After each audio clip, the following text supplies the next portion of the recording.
अस्सलाम वालेकुम स्टूडेंट्स, कैसे हैं आप लोग। उम्मीद करती हूँ आप लोग खैरियत से होंगे। तो आज के लेक्चर के अंदर जैसे कि आप लोग देख सकते हैं, आप टॉपिक लिखा हुआ है कि क्लास फर्स्ट ईयर केमिस्ट्री के हम मोस्ट इंपॉर्टेंट क्वेश्चंस करने वाले हैं चैप्टर नंबर 1 स्टेशोमेट्री के। अब आप लोग ये बात जानते होंगे कि स्टेशोमेट्री बहुत इंपॉर्टेंट चैप्टर है, क्योंकि स्टेशोमेट्री के अंदर हम लोग देखते हैं कि काफ़ी परसेंट न्यूमेरिकल जो है वो चैप्टर नंबर 1 से आ रहे होते हैं, और लाजमी हर साल आता है न्यूमेरिकल। पूरा न्यूमेरिकल बेस्ड चैप्टर है ये। इसमें बस कुछ क्वेश्चन है, एक आध क्वेश्चन है जो थ्योरेटिकल है, वो भी हम बस ये पहला क्वेश्चन है ये थ्योरेटिकल है, बाकी सब इसके न्यूमेरिकल्स हैं। कोई लॉन्ग नहीं आता इसमें से, जस्ट न्यूमेरिकल्स आते हैं, तो हम इसी को सॉल्व करेंगे। अच्छा, उसी के साथ में एक और मैं बता दूं कि अगर आप लोग एम इंग्लिश सेंटर के ग्रुप्स में इनरोल होना चाहते हो तो उसकी फ़ीस जस्ट 4000 रुपीज़ है। और ये 4000 रुपीज़ जो है that is just one time payment. आपको जस्ट एक बार करना, पूरे साल की छुट्टी बस एक बार पे करोगे, आपको ग्रुप में ऐड कर लिया जाएगा। ग्रुप में आपको proper live classes, recorded lectures, test, उसके अलावा सब कुछ प्रोवाइड, हर किस्म का मटेरियल प्रोवाइड किया जाएगा। और वो मटेरियल बहुत ज़्यादा हेल्प करने वाला है आपको 2027 के एग्ज़ाम के अंदर। तो इसीलिए जल्दी से जाइए, इनरोल करिए खुद को, और सारी की सारी अब जितनी भी फ़ायदे हैं ना वो हासिल कर लीजिए। तो क्योंकि क्लोज होने वाले ग्रुप्स, काफ़ी बैचेस के जो ग्रुप्स हैं वो ख़त्म हो गए हैं, एंड हो गए हैं, सिर्फ थोड़े से आई थिंक स्लॉट्स रिमेनिंग है, तो आप जल्दी से जाके खुद को ऐड करवा लो। तो उसी के साथ बिना टाइम को वेस्ट किए हम चैप्टर को स्टार्ट करते हैं। तो ये चैप्टर इम्पोर्टेंट है, ठीक है। क्यों इम्पोर्टेंट है? क्योंकि चैप्टर नंबर 1 है स्टेशोमेट्री, न्यूमेरिकल लाजमी आता है इससे, ठीक है।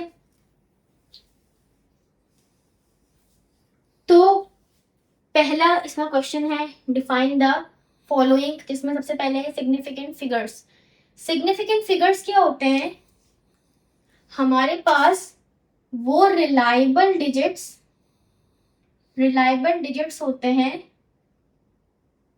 Reliable digits which give meaningful information। ऐसे डिजिट्स किसी भी नंबर के अंदर जो हमें पूरे नंबर की मीनिंगफुल इंफॉर्मेशन दे, जैसे कि 7 और 10 की पावर 8। ये सिग्निफिकेंट नहीं है, लेकिन ये 7 हमारे पास सिग्निफिकेंट फिगर है, क्योंकि ये बता रहा है कि भाई नंबर कितने बड़ा है, लेकिन उसके अंदर 7 तो लाजमी है। बाकी कितने जीरो से ये हमें नहीं पता चल पा रहा अगर मैं इसको हटा दूं तो, लेकिन 7 बता रहा है कि भाई 7 से स्टार्ट हो रहा है नंबर।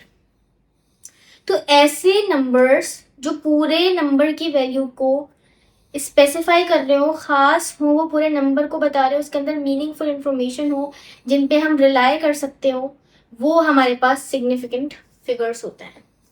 सही है। दूसरा है rounding off data. Rounding off data का मतलब क्या है? Reducing the number without neglecting information। कोई बहुत बड़ा नंबर है या बहुत छोटा नंबर है, चलो बहुत बड़े नंबर की बात करते हैं कि कोई बहुत बड़ा नंबर है और आप चाह रहे हो कि भाई मैं इस बड़े से नंबर को छोटा करके लिखूं, लेकिन वो बड़ा सा नंबर छोटे होने पर उसकी वैल्यू खराब ना हो, तो वो चीज़ कहलाती है राउंडिंग ऑफ डेटा, कि आपने बड़े से नंबर को छोटे में कन्वर्ट कर लिया बिना किसी इंफॉर्मेशन के खराब हुए, ठीक है। Neglecting the information, reducing the number without neglecting the information is rounding off data. Stoichiometry क्या है? Relationship between reactant and product by using balanced chemical equation। Stoichiometry क्या है भाई? एक इक्वेशन है H2 + O2 और 2H2O, ठीक है, 2H2O। अब इस इक्वेशन में मुझे H2O बनाना है। कितना बनाना है? फॉर एग्जाम्पल एक बनाना है, ये चलो 2 बनाने, जैसे कि यहाँ पे लिखा हुआ है 2, तो मुझे पता है कि मुझे ये 2 बनाने हैं, तो हाइड्रोजन 2 होने चाहिए, ऑक्सीजन 1 होना चाहिए, तो मुझे 2 मिलेंगे। अगर मैं ज़्यादा लूँगी तो ज़्यादा मिलेगा, कम लूँगी तो उतना मिलेगा। तो ये रिलेशनशिप है रिएक्टेंट और प्रोडक्ट का, कि इतना रिएक्टेंट है तो उतना प्रोडक्ट बनेगा, अगर इतना प्रोडक्ट है तो उसके लिए इतना रिएक्टेंट चाहिए, इतने रिएक्टेंट से इतना प्रोडक्ट बन रहा होगा, इतने प्रोडक्ट के लिए इतना रिएक्टेंट चाहिए। मतलब ये सारी कैलकुलेशन हम स्टेशियोमेट्री के अंदर पढ़ते हैं by using balance chemical equation. ये इक्वेशन आपको दी जाती है और आपको उसके हिसाब से बताना होता है कि आपका रिएक्टेंट और प्रोडक्ट में क्या रिलेशन है। इतना रिएक्टेंट है, जैसे हम नॉर्मली घर में भी जाते हैं, चाय बन रही है अगर, तो पूछा जाता है कि कितने कप, कितने लोग पियेंगे, कितने कप बनेगा। फिर उस कप के हिसाब से मेजरमेंट्स होती हैं, भाई इतने कप बनने तो इतनी चीनी, इतनी पत्ती, इतना दूध चाहिए। तो इसी तरीके से यहाँ पे भी यही काम हो रहा है, कितना प्रोडक्ट है, इतना प्रोडक्ट बनाना है तो हमें इतनी ये चीज़ें लेनी पड़ेंगी, या फिर इतनी चीज़ें हैं तो इससे इतना प्रोडक्ट बनेगा। तो ये सब हम स्टेशियोमेट्री के अंदर पढ़ते हैं। अब आते हैं न्यूमेरिकल के अंदर, जो कि मोस्ट इंपॉर्टेंट है, यही पेपर में आते हैं और कुछ नहीं आता इस चैप्टर से। सवाल क्या है कि AlCl3 प्रोड्यूस हो रहा है, इक्वेशन हमें दी हुई है, ठीक है। बोला जा रहा है कि 160 ग्राम ऑफ एल्यूमिनियम डेटा बनाते हैं, साथ ही साथ हमें एल्यूमिनियम का मास गिवन है 160 ग्राम। रिएक्ट कर रहा है एक्सेस ऑफ क्लोरीन के साथ, क्लोरीन बेतहाशा मौजूद है और 650 ग्राम ऑफ AlCl3 बन रहा है। AlCl3 का मास गिवन है 650 ग्राम। इस ऑप्टेन कैलकुलेट करो क्या, थ्योरेटिकल यील्ड और परसेंटेज यील्ड, ठीक है, ये निकालना है, थ्योरेटिकल यील्ड और परसेंटेज यील्ड। शॉर्ट फॉर्म में लिखा है मैंने ताकि टाइम ना ज़्यादा लगे। थ्योरेटिकल यील्ड और परसेंटेज यील्ड हमें निकालना है। सॉल्यूशन पर आते हैं। सबसे पहले स्टेशियोमेट्रिक न्यूमेरिकल में क्या करो, जिसका मास दिया हुआ है उसके मोल्स निकाल लो।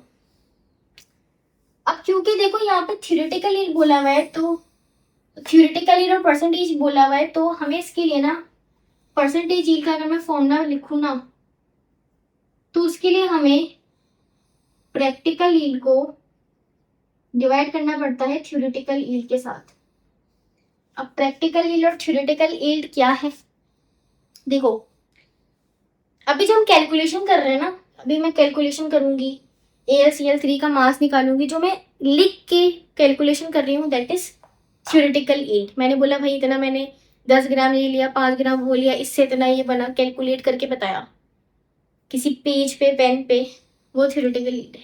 प्रैक्टिकल यील्ड क्या है, जो प्रैक्टिकली बनाया हो। अब मैंने प्रैक्टिकल भी उसको अप्लाई करा, कितना एल्यूमिनियम था, इतना क्लोरीन था, इन दोनों के इतना रिएक्शन करवाया, मैंने लेबोरेटरी में काम करवाया, तो मुझे कितना AlCl3 बना, दैट इज प्रैक्टिकल यील्ड। जब भी साल में थ्योरेटिकल यील्ड बोले, प्रैक्टिकल परसेंटेज यील्ड बोले, तो जो यील्ड किसी प्रोडक्ट की, देखो कुछ चीज बन रही है ना, बन क्या रहा होगा, कोई प्रोडक्ट बन रहा होगा, तो प्रोडक्ट हमारे पास क्या है AlCl3, इसकी हमें एक यील्ड दी हुई है, एक मास दिया हुआ है 650। हमेशा याद रखना, तो सवाल के अंदर यील्ड दी जाए प्रोडक्ट की और बोला जाए थ्योरेटिकल यील्ड निकालो, तो ये यकीनन हमारे पास ये वाली यील्ड जो है दैट इज प्रैक्टिकल यील्ड। सही है, क्योंकि जाहिर सी बात है लेबोरेटरी वाला काम तो हम नहीं कर सकते ना पेपर के अंदर, हम तो कैलकुलेशन वाला काम कर सकते हैं, इसलिए हमें प्रैक्टिकल यील्ड हमेशा गिवन होती है। खैर अब आते हैं हम अपनी कैलकुलेशन पे। सबसे पहले मास दिया हुआ एल्यूमिनियम का, इसके मोल्स निकाल लेते हैं। तो मोल्स कैसे निकलते हैं, मास divided by molar mass, calculate करते हैं, हाथों हाथ इसको कैलकुलेट करते हैं, ठीक है। इसकी कैलकुलेशन कर लेते हैं। सबसे पहले कितना है 160 डिवाइडेड बाय 27, तो ये हमारे पास आ रहा है 5.93 मोल्स। कितने आ रहे हैं, 5.93 मोल्स आ रहे हैं, ठीक है। अब मोल्स निकल गए मेरे पास एल्यूमिनियम के, ठीक है, मोल्स निकल गए। अब मेरे पास मोल्स निकल गए, क्योंकि मेरे पास एल्यूमिनियम का मास गिवन था, इसलिए मैं एल्यूमिनियम का यूज कर रही हूँ। क्लोरीन का नहीं गिवन तो क्लोरीन को यूज नहीं कर सकती मैं। मोल्स निकल गए, अब मुझे क्या पता लगाना है, मुझे बोला गया थ्योरेटिकल यील्ड निकालो। थ्योरेटिकल यील्ड किसकी होगी, किसी प्रोडक्ट की AlCl3 की। तो हम क्या करेंगे, इसके मोल्स को कंपेयर करेंगे AlCl3 के साथ बाय यूजिंग इक्वेशन। इक्वेशन क्या कह रही है कि 2 Al है तो इससे 2 AlCl3 बनेंगे। 2 से 2 बन रहे हैं तो 1 से 1 बनेगा, 3 से 3 बनेंगे, और 5.93 Al से 5.93 AlCl3 बनेगा। ऐसी है तो मेरे पास AlCl3 के मोल्स आ गए 5.93। लेकिन मुझे बोला गया थ्योरेटिकल यील्ड निकालो, यानी कि मास निकालना है, मुझे मोल्स नहीं निकालने। तो थ्योरेटिकल यील्ड ऑफ AlCl3 के लिए क्या करेंगे,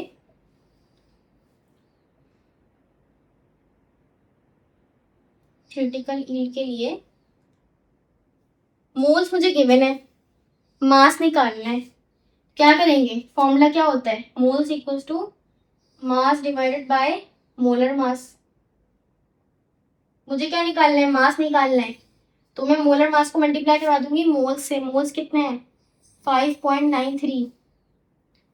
इसका मोलर मास कितना होगा, 27 प्लस 35.5 मल्टीप्लाई बाय 3। तो इसका मोलर मास निकल कर आ जाएगा, क्या है, 27 प्लस 35.5 डिवाइडेड मल्टीप्लाई बाय 3। तो कितने मोल्स निकल कर आ रहे हैं, सॉरी कितना, 133.5 निकल कर आ रहा है, मल्टीप्लाई बाय 133.5 मोलर मास हो गया। अब इनको मल्टीप्लाई करवाते तो मेरे पास AlCl3 की थ्योरेटिकल यील्ड आ जाएगी। तो 5.93 मल्टीप्लाई बाय 133.5 तो 791.6। तो ये आ रहा है 791.6। ठीक है, ये हमारे पास आंसर आ गया ग्राम। अब निकालना है परसेंटेज यील्ड। प्रैक्टिकल यील्ड को डिवाइड कर दो थ्योरेटिकल यील्ड से, क्योंकि परसेंटेज है तो मल्टीप्लाई बाय 100 होता है। ठीक है, प्रैक्टिकल यील्ड कितनी गिवन थी सवाल के अंदर, 650। थ्योरेटिकल कितनी निकाली, 791.6 मल्टीप्लाई बाय 100। तो इसको सॉल्व करते हैं। 650 डिवाइडेड बाय 791.6 मल्टीप्लाई बाय 100,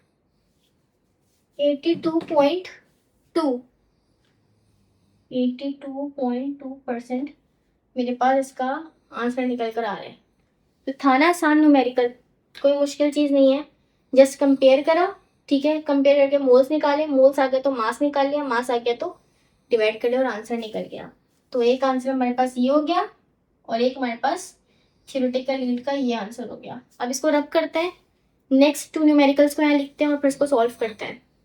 अब ये 2 नेक्स्ट न्यूमेरिकल्स हैं, ठीक है, करते हैं इनको भी। क्वेश्चन में क्या कह रहे हैं कि when aluminium is heated with N2, और इक्वेशन दी हुई है हमें कि एल्यूमिनियम नाइट्रोजन के साथ हीट हो रहा है और बना रहा है ALN, एल्यूमिनियम नाइट्राइड। ठीक है, इसको कहते हैं एल्यूमिनियम नाइट्राइड। बोला है कि डेटा बनाते हैं साथ साथ कि हमें एल्यूमिनियम का मास गिवन है 67.5 ग्राम ऑफ Al, 67.5 ग्राम, और N2 का दिया हुआ है 140। N2 का मास गिवन है 140 ग्राम। रिएक्ट कर रहे हैं, बोला जा रहा है निकालो limiting reactant, mass of Al produce और mass of excess reactant. Solution पर आते हैं। सबसे पहले क्या करना है हमने जो रिएक्टेंट्स दिए हुए हैं ना, जिनके मासेस दिए हुए हैं, उनके मोल्स निकालते हैं। तो एल्यूमिनियम के मोल्स निकालते हैं, मास है 67.5, मोलर मास 27। उसके अलावा N2 के निकालते हैं मोल्स, 140 इसका मास गिवन है और 28 इसका मोलर मास होता है। तो कैलकुलेट करते हैं 140 को 67.5 को हमें डिवाइड बाई 27 करना है। तो 67.5 डिवाइड बाय 27, तो हमारे पास आंसर आ रहा है 2.5 मोल्स। इसके अलावा 140 डिवाइड बाय 28, 140 डिवाइड बाय 28, तो आंसर आ रहा है हमारे पास 5 मोल्स। सही है, मोल्स निकल गए। अब क्या करते हैं हम, मोल्स निकालने के बाद, क्योंकि हमसे बोला गया लिमिटिंग रिएक्टेंट निकालो, तो लिमिटिंग रिएक्टेंट निकालने के लिए क्या करना पड़ेगा, दोनों को कंपेयर करना पड़ेगा हमारे ALN के साथ। और कंपेयर क्या पता लगाएंगे कि ALN किससे कम प्रोड्यूस हो रहा है, जिससे कम प्रोड्यूस हो रहा होगा वही लिमिटिंग रिएक्टेंट है। सबसे पहले एल्यूमिनियम से करते हैं। इक्वेशन क्या कह रही है कि 2Al से 2AlN प्रोड्यूस हो रहे हैं, 2Al से 2Al, लेकिन हमें सवाल में Al के कितने मोल्स गिवन है, 2.5, यानी कि 2.5 Al से 2.5 AlN प्रोड्यूस हो रहा होगा। ठीक है, तो यहाँ पे हमारे पास AlN के मोल्स निकल गए 2.5 एल्यूमिनियम से। सिमिलरली N2 से निकालते हैं। हमें वो दिख रहा है कि एक N2 दो AlN बना रहे हैं, एक N2 दो AlN बना रहे हैं, लेकिन हमें पास N2 के कितने मोल्स गिवन है, 5। तो 5 N2 से, एक का डबल 2 होता है, 5 का डबल 10 AlN बन रहे होंगे। ये मोल्स निकल गए N2 से।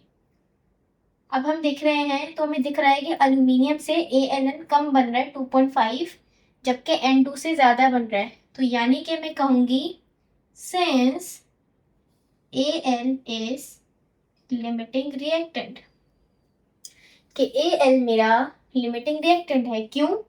क्योंकि Al से मेरा कम AlN बन रहा है, जिससे कम बन रहा होगा वही लिमिटिंग रिएक्टेंट होगा। इससे बन रहा है तो लिमिटिंग रिएक्टेंट तो निकाल लिया। अब हमें निकालना है मास ऑफ AlN प्रोड्यूस। तो जो मोल्स हमने लिमिटिंग रिएक्टेंट को यूज करके निकाले हैं, उन्हीं मोल्स से हम निकालेंगे AlN का मास। तो मास निकालने के लिए, पार्ट बी करने के लिए, मास ऑफ AlN निकालने के लिए, देखो मोल्स तो मेरे पास हैं जो मैंने लिमिटिंग रिएक्टेंट से निकाले 2.5, मोल्स को मल्टीप्लाई कर देंगे मोलर मास से। AlN का मोलर मास क्या होता है, 27 प्लस 14 होता है। तो 27 प्लस 14 करके मल्टीप्लाई बाय 2.5 करते हैं, तो हमारे पास मास आ जाएगा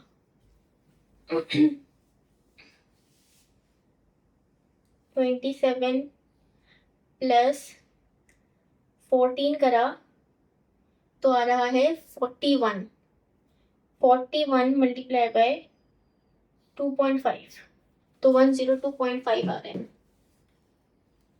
क्या आ रहा है, मास ऑफ AlN 1, क्या आ रहा था मेरे पास, 102.5, 102.5 ग्राम। ठीक है, तो ये मास निकल गया, दूसरा वाला काम भी हो गया। तीसरा काम है मास ऑफ एक्सिस रिएक्टेंट। देखो लिमिटिंग रिएक्टेंट का मतलब क्या है, एल्यूमिनियम हमारा लिमिटिंग रिएक्टेंट है ना, यानी कि एल्यूमिनियम जो है वो नाइट्रोजन से कम था, ये सारा का सारा इस्तेमाल हो गया। ठीक है, जिसकी वजह से ये रिएक्शन रुक गया, क्योंकि जब देखो यही खत्म हो जाएगा तो N2 किसके साथ रिएक्शन करेगा ये बनाने के लिए, तो ये सारा इस्तेमाल हो गया और इसमें कन्वर्ट हो गया, लेकिन N2 उस वक्त पे रह गया होगा, तभी वो एक्सेस कहला रहा है। एल्यूमिनियम कम था लेकिन नाइट्रोजन ज्यादा था। हमें वो पता लगाना है कि इसका कितना मास रह गया होगा जब ये पूरा का पूरा इस्तेमाल होके इसमें कन्वर्ट हो गया, तो उस वक्त पर जो N2 बचा वो कितना बचा। तो उसके लिए हमें इन दोनों को कंपेयर करना पड़ेगा। इक्वेशन क्या कह रही है पार्ट सी के लिए, कि 2 एल्यूमिनियम से रिएक्शन कर रहा है एक N2, लेकिन मुझे सवाल में 2 नहीं बल्कि एल्यूमिनियम के 2.5 मोल्स गिवन है, ये रहे एल्यूमिनियम के मोल्स। तो अगर मुझे 2 को 2.5 बनाना है तो मुझे 2 को पहले 1 में कन्वर्ट करना पड़ेगा, फिर मैं 1 को 2 से मल्टीप्लाई करवा दूंगी, सॉरी 1 को 2.5 से मल्टीप्लाई करवा दूंगी तो 2.5 में कन्वर्ट हो जाएगा। तो पहले 2 को डिवाइड बाय 2 करना पड़ेगा ताकि 1 में कन्वर्ट हो सके, इसको करेंगे तो उसको भी करना पड़ेगा, तो ये कैंसिल होके 1 हो जाएगा। ठीक है, अब 1 को अगर मुझे 2.5 बनाना है क्योंकि मुझे एल्यूमिनियम के 2.5 मोल्स गिवन है, तो मैं 1 को मल्टीप्लाई कर दूंगी 2.5 से, इसको करा है, मैच का रूल है, अगर एक तरफ करवाना तो दूसरी तरफ भी करवाओ। तो 1.2 मल्टीप्लाई बाय 2.5 एंड 2, तो 2.5 एल्यूमिनियम से इसको सॉल्व करेंगे, 1.2 मल्टीप्लाई बाय 2.5, तो मेरे पास इसका आंसर निकल कर आ जाएगा 1/2 इज 0.5, 0.5 मल्टीप्लाई बाय 2.5, तो 1.25 मोल्स निकल कर आ रहे हैं ऑफ N2। ठीक है, लेकिन ये वो मोल्स हैं जो इस्तेमाल हुए, ठीक है, जो इस्तेमाल हुए हैं 5 मोल्स में से। हमें बोला गया बचे कितने वो पता लगाना है, उसके लिए टोटल मोल्स कितने हैं, एक्सेस के लिए क्या करना पड़ेगा, टोटल मोल्स कितने थे, 5 थे ये गिवन, N2 ने 5 मोल्स थे, तो 5 में से माइनस करना पड़ेगा 1.25 को, तो ये कुछ 3 पॉइंट समथिंग निकल कर आएगा, उसको कैलकुलेट करते हैं तो ये हमारे पास आ रहा है 3.75।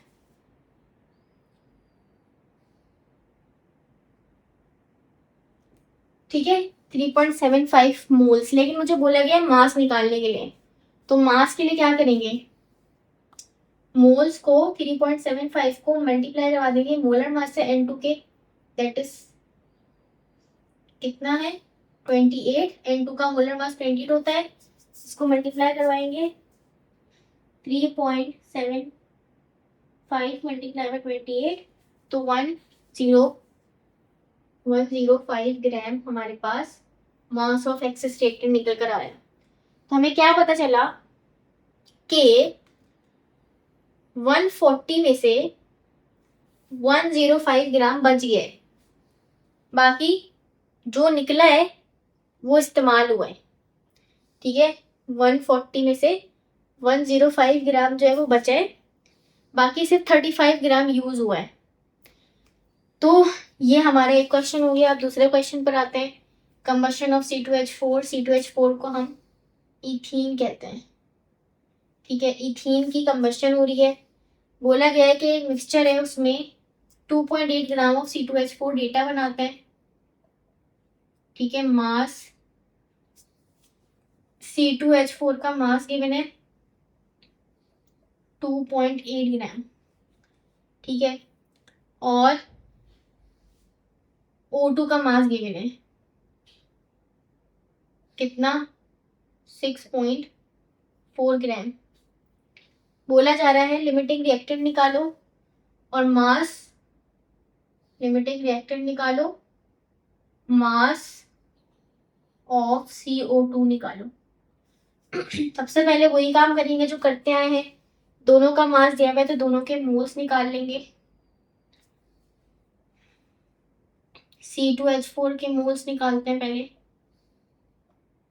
2.8 ग्राम मास है और इसका मोलर मास कितना होगा 12 multiply by 2 plus 1 multiply by 4, इसका मोलर मास कितना निकल कर आएगा,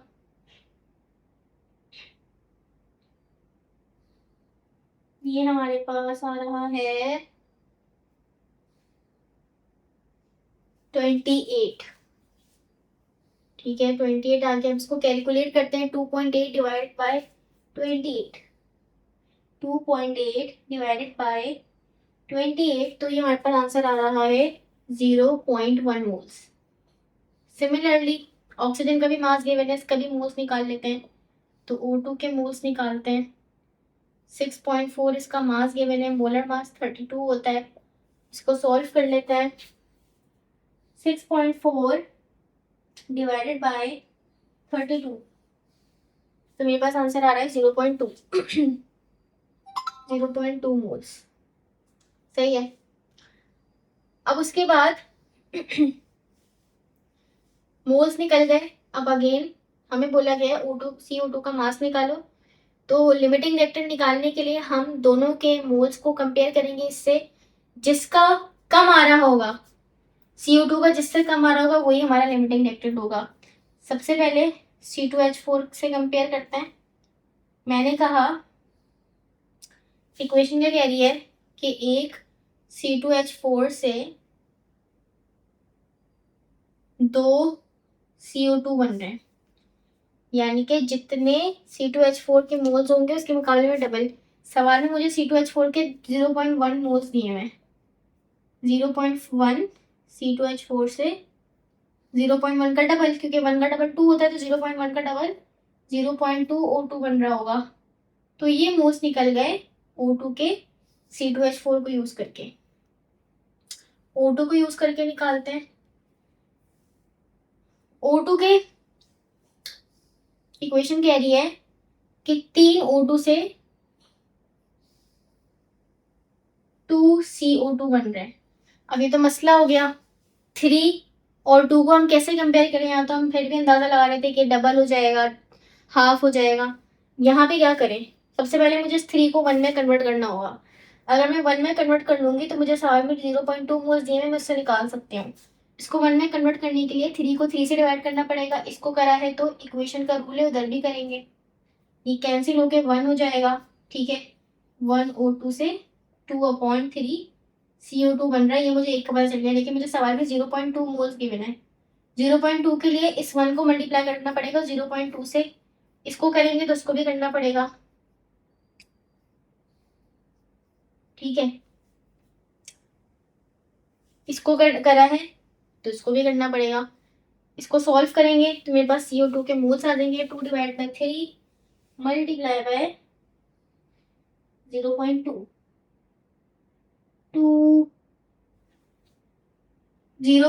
2 डिवाइड बाय 3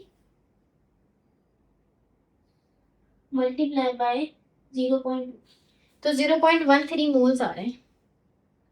0.13 मोल्स CO2 के आ रहे हैं। ठीक है, अब देखते हैं किससे कम आ रहे हैं।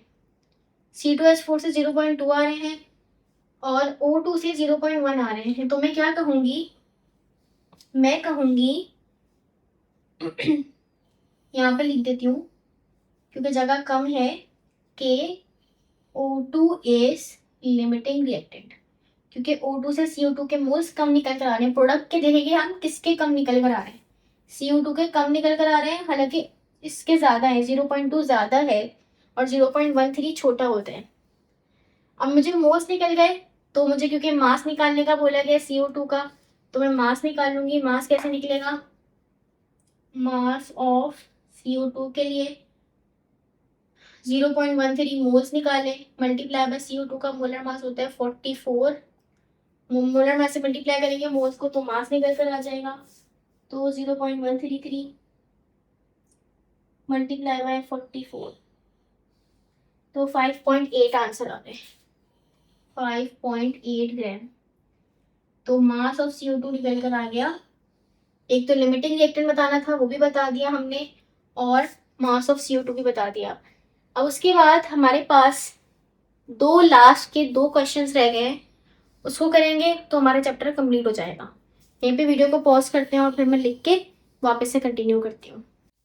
अच्छा, तो नेक्स्ट अब हमारे पास ये 2 न्यूमेरिकल्स हैं और जो कि लास्ट हैं बस, और इसके बाद चैप्टर कंप्लीट हो जाएगा। तो पहला हमारे पास है इसका पहला हमारे पास क्वेश्चन क्या है कि कैलकुलेट वॉल्यूम। डेटा बनाते हैं साथ में, बोला जा रहा है वॉल्यूम निकालो। वॉल्यूम ऑफ CO2 निकालना है 25 डिग्री सेल्सियस, टेम्परेचर दिया हुआ है 25 डिग्री सेल्सियस। डिग्री सेल्सियस में हम लोग केल्विन में कन्वर्ट करेंगे क्योंकि केमिस्ट्री के अंदर केल्विन यूज होता है। तो +273 कर देंगे, ठीक है। 273 अभी कैलकुलेट करके लिखते हैं क्या आ रहा है, तो वो केल्विन में आएगा। उसके बाद प्रेशर गिवन है, कितना गिवन है, 780 टॉर है। क्योंकि टॉर है हमें एटीएम में यूज करना होता है, और टॉर से एटीएम में जाने के लिए हम जो भी टॉर की वैल्यू होती है उसको डिवाइडेड बाय 760 करेंगे, तो हमारे पास एटीएम में आ जाएगा। इसको कैलकुलेट करके लिखते हैं। उसके अलावा मास गिवन है ऑफ, किसका मास गिवन है, मार्बल। मार्बल होता है CaCO3, ये कितना गिवन है, 12.45 ग्राम, ठीक है। और वॉल्यूम निकालना है। देखो वॉल्यूम निकालना है, टेम्परेचर प्रेशर गिवन है, सब गिवन है, तो उसके लिए यूज होगा PV is to nRT। Volume निकालना है, ठीक है। प्रेशर गिवन है, ठीक है। R की वैल्यू कांस्टेंट है, टेम्परेचर गिवन है, लेकिन N नहीं है, नंबर ऑफ मोल्स। अगर मुझे वॉल्यूम CO2 को निकालना है तो मुझे नंबर ऑफ मोल्स भी CO2 के पता होने चाहिए, लेकिन यहाँ पे मुझे CO2 के मोल्स नहीं पता, ना ही मुझे इसका मास गिवन है। मुझे मास मार्बल का गिवन है इसका, तो मुझे पहले इसके मोल्स निकालने पड़ेंगे, ठीक है। मोल्स कैसे निकलेंगे, सॉल्यूशन में आते हैं, CaCO3 के मोल्स निकलेंगे, ठीक है। 12.45 divided by mass over molar mass. Calcium का होता है 40 + 12 + 16 मल्टीप्लाई बाय 3। इसको सॉल्व करते हैं तो 12.40 + 12 16 मल्टीप्लाई बाय 3, तो 100 आंसर आ रहे हैं। और इसको 12.45 डिवाइडेड बाय 100, तो ये आ रहा है 0.1245 मोल्स।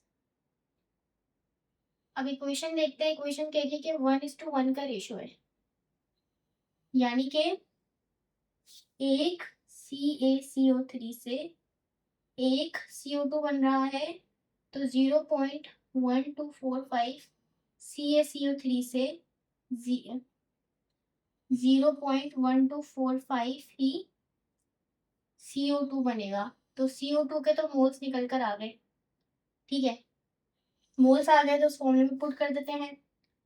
इसको थोड़ा सा अरेंज करेंगे वॉल्यूम के लिए, तो ये वॉल्यूम के लिए क्या हो जाएगा, V = nRT/P। अच्छा हमने इसको तो कैलकुलेट ही नहीं करा। तो हमारे पास क्या है, 25 + 273, तो मेरे पास आंसर आ रहा है 298 केल्विन। प्रेशर कर लेते हैं 780 डिवाइडेड बाय 760, तो 1.02 ATM आ रहे हैं। इस फॉर्मूले में पुट करते हैं। V = N की वैल्यू कितनी है, हमने नंबर ऑफ मोल्स निकाले CO2 के 0.1245 मल्टीप्लाई बाय R की वैल्यू होती है 0.0821, कांस्टेंट वैल्यू है, मल्टीप्लाई बाय T की वैल्यू है 298, इसको डिवाइड बाय प्रेशर कितना है 1.02। इसकी सारी वैल्यूज को रखते हैं, 0.1245, 0.0821, 298 डिवाइडेड बाय 1.02, तो ये मेरे पास आ रहा है 2.9 लीटर, जो कि ऑलमोस्ट मैं लिख सकती हूँ 3 लीटर के बराबर है, ठीक है। 3 लीटर इसका आंसर आ रहा है, जो कि हमारा वॉल्यूम है फाइनल, ठीक है। यहाँ पे 2.9 भी लिख लो, 2.9 लीटर, तो ये वॉल्यूम हमारा निकल कर आ गया। उसके बाद लास्ट न्यूमेरिकल है, इसमें क्या कह रहा है कि इसमें क्या कह रहा है कि 200 ग्राम डेटा बनाते हैं, ठीक है। मास K2Cr2O7 का गिवन है 200। उसके अलावा H2SO4 का मास कितना गिवन है, 200। बोल रहा है मास निकालो एटॉमिक हाइड्रोजन का। अच्छा, इसकी इक्वेशन में लिखना भूल गई, तो मैं इसकी इक्वेशन लिख लेती हूँ। इसकी इक्वेशन लिखना मैं भूल गई थी, तो मैं इसकी इक्वेशन यहाँ लिख देती हूँ। काफी लंबी सी इक्वेशन है। इसकी इक्वेशन है हमारे पास K2Cr2O7 प्लस 4H2SO4 और K2SO4 प्लस Cr2SO4 3। इसके अलावा 4H2O प्लस 3O, ठीक है। तो ये हमारे पास आ गया सही हमारा आंसर। अब यहाँ पे हमारे पास डेटा बनाते हैं। डेटा में क्या लिखा था कि K2Cr2O7 का मास गिवन है 200 ग्राम। उसके अलावा H2SO4 का मास भी गिवन है 200 ग्राम, ठीक है।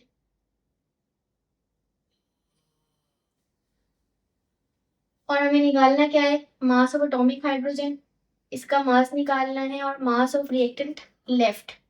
सबसे पहले तो रिएक्टेंट लेफ्ट का मतलब क्या है कि वही एक्सेस रिएक्टेंट निकालना है कि बच कितना गया। अब जो लिमिटिंग रिएक्टेंट होगा उसके साथ जो होगा वो एक्सेस रिएक्टेंट होगा। सबसे पहले जिसके मास गिवन है उसके मोल्स निकाल लेते हैं। तो K2Cr2O7 के मोल्स अगर निकालें, मास इसका 200 है और मोलर मास इसका 294 होता है। इसको कैलकुलेट करते हैं। उसके अलावा H2SO4 के मोल्स निकालते हैं। मास इसका 200 गिवन है और मोलर मास इसका 98 होता है। 0.68 मोल्स आ रहे हैं। सिमिलरली इसके भी कर लेते हैं। 200 डिवाइडेड बाय 98, तो 2.04 मोल्स आ रहे हैं। अब हमें इसके कंपेयर करने किससे, इससे। किसका निकालने का बोले ना, तो लिमिटिंग रिएक्टेंट का पता चल जाएगा। तो सबसे पहले K2Cr2O7 से करते हैं। इक्वेशन कह रही है कि एक K2Cr2 से 3 बन रहा है।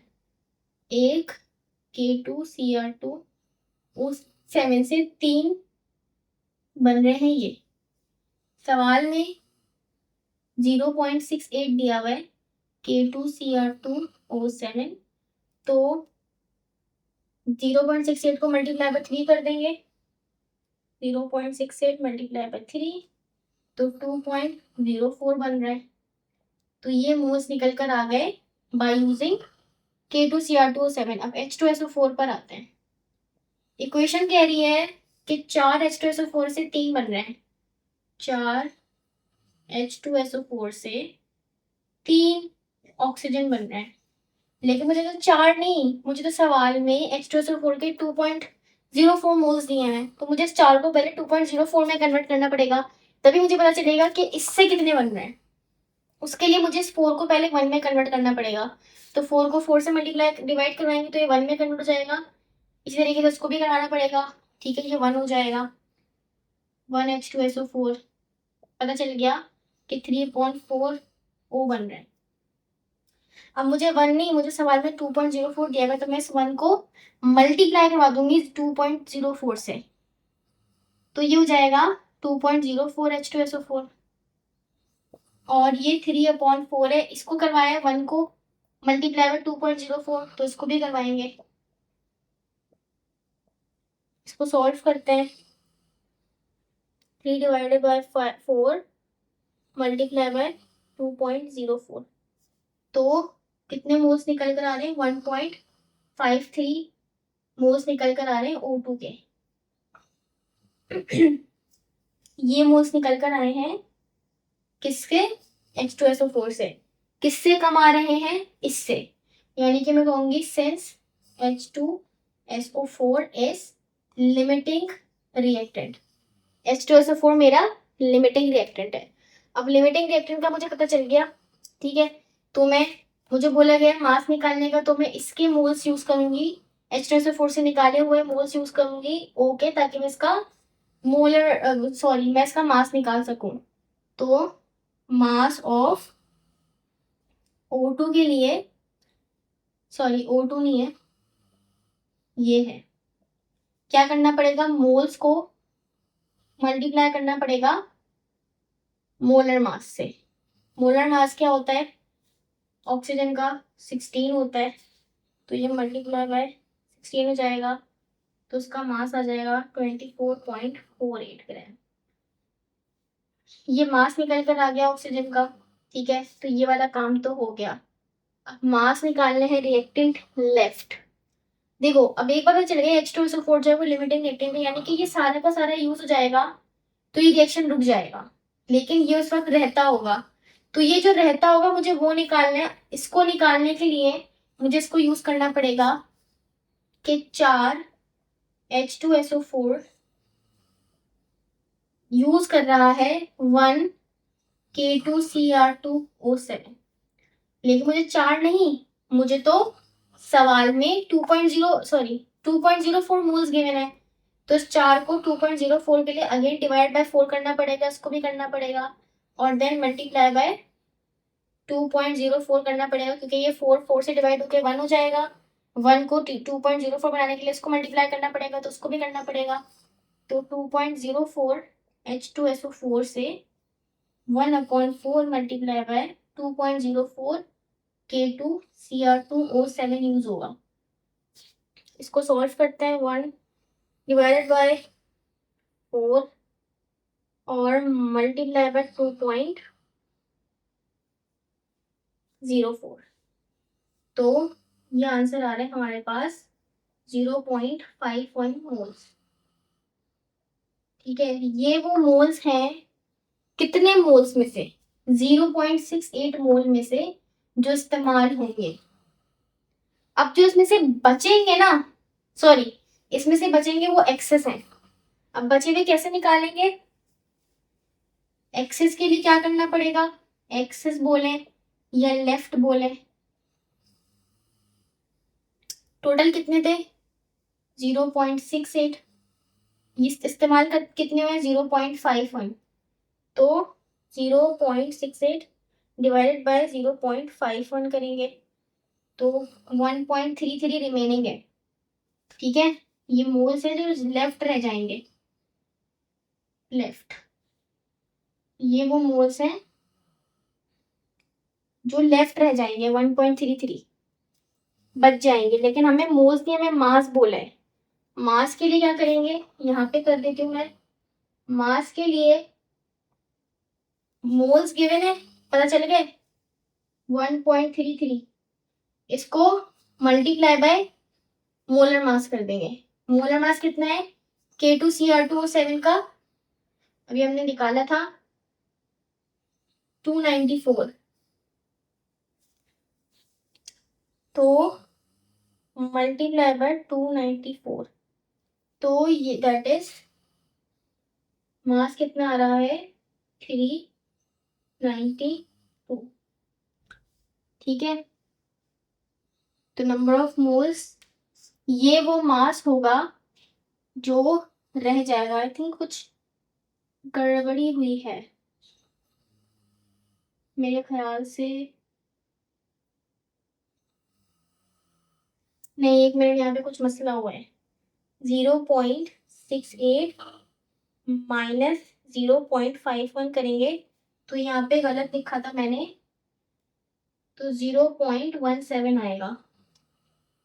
अब यहाँ पे मैंने गलती से यहाँ पे 0.17 को लिखेंगे, 0.17 मल्टीप्लाई बाय 294,